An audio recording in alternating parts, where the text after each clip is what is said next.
Pierre Santoul, actuellement président de l'association Imagine Carmaux HEPC. Place Jean Jaurès, alors place oui, mais Jean Jaurès derrière. Ouais. Donc avec tout ce que ça peut impliquer sur le plan politique, sur le plan syndical, je crois que sur les luttes, je crois que c'est très important aujourd'hui de se remémorer tout ça, que des gens ont lutté pour que nous soyons ce que nous sommes aujourd'hui.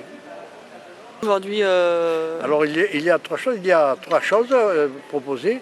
Il y a la rénovation d'un café sur lequel se trouvaient des grandes réunions, les premiers où se rassemblaient les ouvriers du Carmozin, le cercle des travailleurs qui a été donc rénové, en particulier ici a été rénové le blason par les membres de l'association, aidé en cela pour le nettoyage de la façade par les employés municipaux. Suite à la restauration de Jean Jaurès qui, suite à l'explosion en 1881, a beaucoup souffert. Donc même si elle a été rénovée, même si les cultures ont été refaites, il a fallu quand même reprendre parce que l'usure du temps fait que c'était un matériau ne subsiste pas. Et puis pour les un peu plus intellectuels, c'est Jaurès et ses élections en particulier à la législation.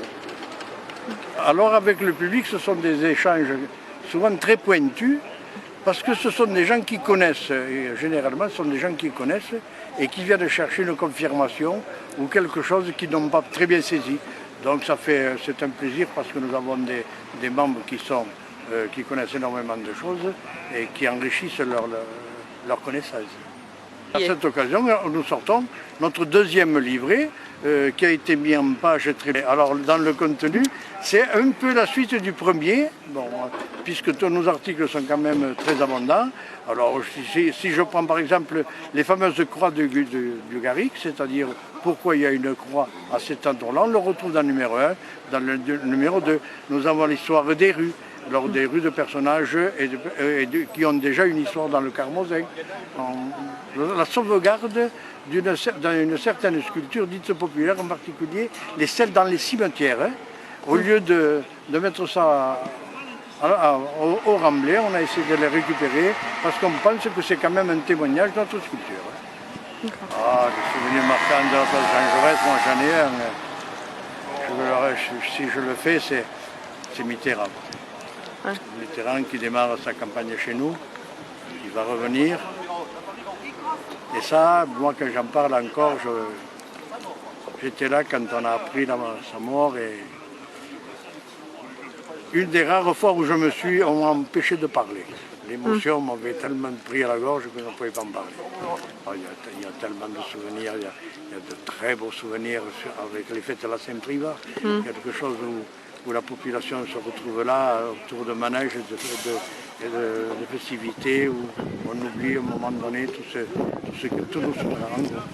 Et la place a-t-elle toujours le même rôle aujourd'hui que non, pas du tout. Si on remonte très loin dans l'histoire du Carmaux, c'était un champ de blé. Et on a connu une dame dont sa mère avait fauché du blé ici, donc ce qui veut dire qu'il y avait très peu de maisons.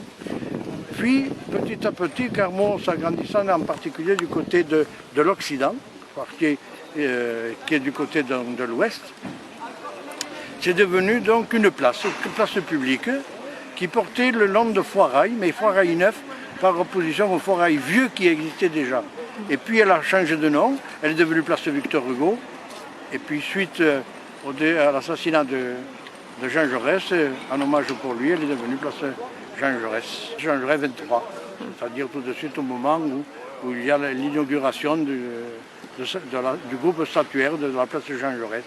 Voilà. Et puis depuis, c'est vrai qu'on a connu des foires et des marchés très importants maintenant.